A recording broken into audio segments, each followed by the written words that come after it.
attaque le grand débat de cette émission ETF. Régis Jancovici toujours avec nous et qui est d'ailleurs à mes côtés, magie de la télévision.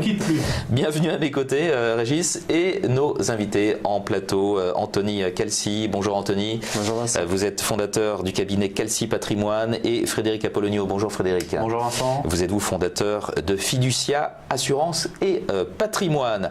Alors on va parler du PEA, des ETF dans le cadre du PEA, mais avant cela, un petit mot de vos cabinets respectifs. Calci tout d'abord. Oui, bien sûr. Donc fondateur du cabinet Calci Patrimoine. Je suis conseiller en gestion de patrimoine. J'ai la particularité d'écrire de nombreux articles sur le site de mon cabinet et d'essayer d'apporter une vision moderne et innovante de mon métier. Parce que comme ça se voit un petit peu, je suis un jeune CGP par rapport à la moyenne de mes confrères. Et ce qui est très moderne, c'est de venir ici aussi sur le plateau de l'émission ETF. Frédéric. Oui, alors moi je suis également fondateur d'un cabinet de gestion de patrimoine spécialisé. Esprit d'entreprise dans la profession, c'est bien. C'est pas une mauvaise idée. Ouais. Et je suis spécialisé auprès des dirigeants d'entreprise et des professions libérales notamment. Au sein de Fiducia Assurance et Patrimoine. Régis, vous aviez une première question pour nos invités. Oui, c'est un petit peu une question rituelle envers les conseillers en gestion de patrimoine qui viennent sur le plateau, parce que d'une manière assez naturelle, les conseillers en gestion de patrimoine ne proposent peu d'ETF à leurs clients. Vous êtes sur le plateau de l'émission ETF. Quelle a été votre démarche pour vous intéresser à ces nouveaux supports financiers ? Premier point, je voulais trouver une solution qui soit gagnante-gagnante et pour le client et pour le conseiller.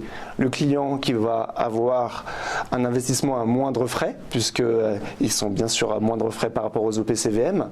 Donc, plus efficient sur le long terme en termes de performance, mais aussi plus de visibilité parce qu'il est plus simple d'appréhender un ETF CAC 40 ou Nasdaq qu'un fonds action France. Non. Tout à fait. On sait tous de qui on parle.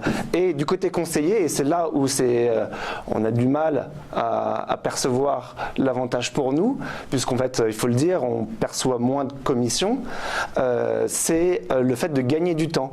Parce que c'est beaucoup plus simple de bâtir l'allocation d'actifs et de la gérer en ETF que via des OPCVM. Donc ça permet d'élargir sa gamme de conseils de ses clients et d'améliorer son efficience.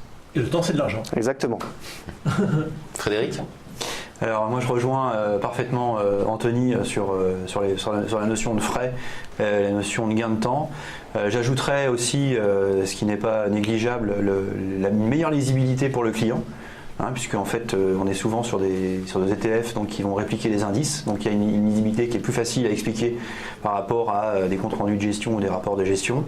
Maintenant moi ce qui m'a personnellement amené vers les ETF, c'est, et ça n'a échappé je pense à personne, la faible rémunération aujourd'hui de l'argent et des placements dits sans risque ou à risque moyen, et avec un niveau de taux d'intérêt très faible et très bas, les clients qui sont averses au risque, avec les frais compilés parfois à tort ou à raison, peu importe, mais sur différentes enveloppes, faisait qu'il y avait une grosse inertie sur la performance des portefeuilles, qu'ils soient détenus en PEA ou en assurance vie ou peu importe l'enveloppe.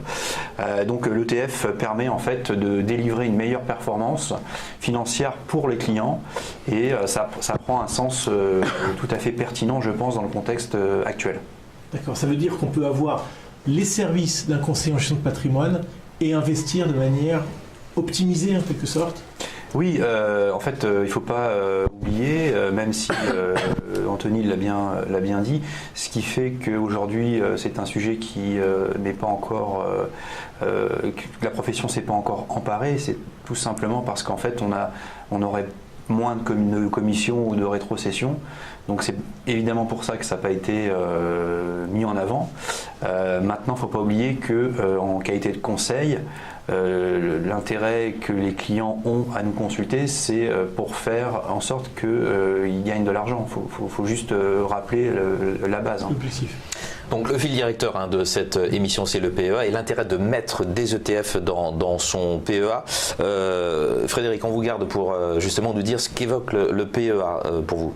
Alors le PEA, c'est un plan d'épargne en action, comme son nom l'indique, et c'est en fait un plan qui va servir à investir dans des fonds actions qui sont au moins composés de 75% d'actions cotées européennes. On peut mettre aussi du non-coté, mais je ne vais pas m'attarder sur ce sujet. Et le PEA est un outil, est une enveloppe de détention qui permet une défiscalisation au bout de 5 ans. Donc ces 5 ans, ça passe très vite et vous êtes entièrement défiscalisé sur la plus-value au terme de 5 ans. On n'échappe pas aux prélèvements sociaux. J'allais dire oui, la CSG bien sûr. La CSG, prélèvements sociaux, CSG, CRDS, 17,20 aujourd'hui. Pour les anciens PEA, on a encore les taux historiques, donc il y a quelques opportunités à saisir pour ceux qui détiennent des PEA. Maintenant, en tout cas, ceux qui ouvrent un PEA aujourd'hui, les prélèvements sociaux c'est 17,20, mais la plus-value, au terme de 5 ans de détention, la plus-value elle est intégralement exonérée et il n'y a pas de plafond pour la plus-value. Donc ça reste aujourd'hui un outil en termes d'enveloppe extrêmement intéressant, en termes de fiscalité. Et si on intègre des ETF, on peut avoir, au terme de ces 5 années, bien évidemment on peut le garder plus longtemps, on peut avoir des résultats qui sont assez significatifs.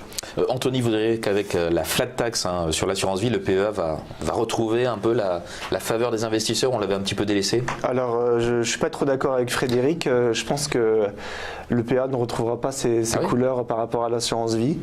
La flat tax, du coup, c'est un partage entre 12,8 d'impôt sur le revenu et 17,2 de prélèvements sociaux. 30% au total. 30% au total.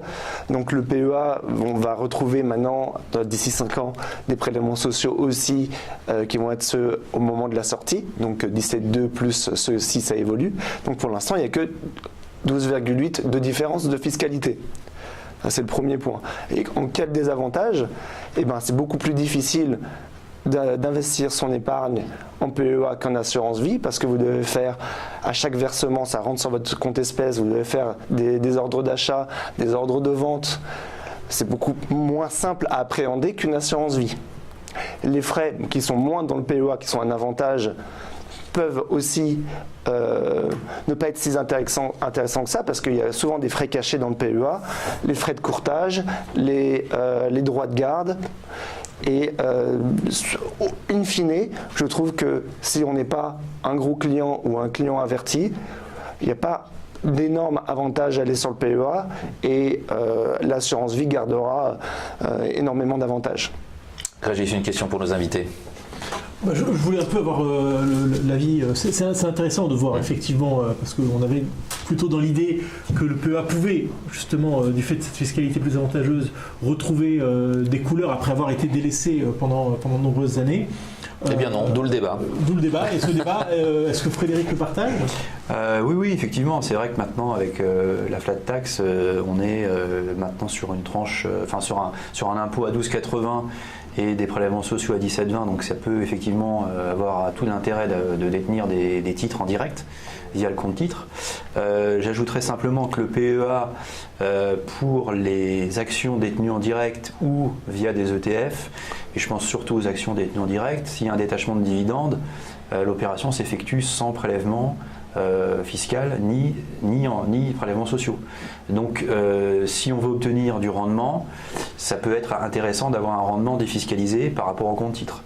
Après, par rapport à l'enveloppe de l'assurance vie, je rejoins Anthony en ce sens que l'enveloppe assurance vie va permettre de détenir un univers de support plus vaste que le PEA. Pour la bonne et simple raison que dans une assurance vie, on peut intégrer beaucoup plus de classes d'actifs que le PEA, puisque le PEA, c'est que de l'action. Maintenant, il n'est pas impossible de faire cohabiter les deux enveloppes entre elles. Assurance vie avec un portefeuille, avec une allocation plus large sur plusieurs actifs, et une poche PEA qui permet d'échapper aux 12,80. Et deux remarques. Pas inintéressante, au terme de 8 ans au terme d'une détention de 8 ans pour un PEA, on peut sortir en rente entièrement défiscalisée sur l'impôt sur le revenu. Donc ça, c'est quand même pas trop, il n'y a pas d'équivalent. Et le deuxième point, c'est qu'on peut aussi ouvrir un contrat de capitalisation auprès d'un assureur avec une option PEA, et on va retrouver en fait tout un système de gestion automatisé qui peut effectivement éviter ce souci de gestion qu'évoquait Anthony par rapport au PEA bancaire. Anthony, ce serait dommage de s'en priver quand même du PEA, parce qu'il y a deux enveloppes fiscales, deux grands classiques qui restent encore aux épargnants, l'assurance vie et le PEA. Alors moi j'utilise le PEA notamment avec des ETF, mais pour des portefeuilles qui permettent d'avoir une gestion sur mesure et personnalisée. Un PEA avec peu d'encours, un petit portefeuille, sera difficile à gérer de façon efficiente du fait de ces lourdeurs de gestion, de ces frais qui peuvent être pas simples à appréhender. Donc je pense que l'assurance vie restera majoritairement pour les petits, moyens et gros portefeuilles, et le PEA restera pour les clients avertis et les gros portefeuilles. En tout cas, c'est comme ça que moi je le gère dans mon cabinet pour avoir une gestion efficiente. Frédéric, un petit mot de conclusion.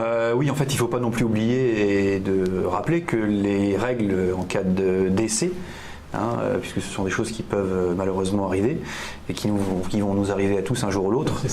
Voilà. Comme disait Churchill, la seule chose qui est sûre, c'est qu'on va payer des impôts et qu'on va tous décéder. En cas de décès, le PEA est considéré comme une enveloppe et un actif traditionnel, alors que l'assurance vie conserve son avantage dérogatoire par rapport au fait que le capital peut être entièrement transmis sans droit. Donc ça, c'était quand même aussi un point à évoquer, puisque le PEA, c'est un actif traditionnel, l'assurance vie, on est encore sur un régime dérogatoire. Mais le plus important, je pense, c'est de bien combiner les enveloppes entre elles et de bien structurer le patrimoine financier de nos clients. Voilà, c'est une question de dosage entre les deux. Merci beaucoup, messieurs, d'avoir participé à ce grand débat. Frédéric Apollonio, fondateur de Fiducia Assurance et Patrimoine, et Anthony Kelsey, fondateur de Kelsey Patrimoine. Régis, vous restez avec nous? Je suis pas loin. Pour la dernière séquence de cette émission ETF, les conseils de J'investis moins cher.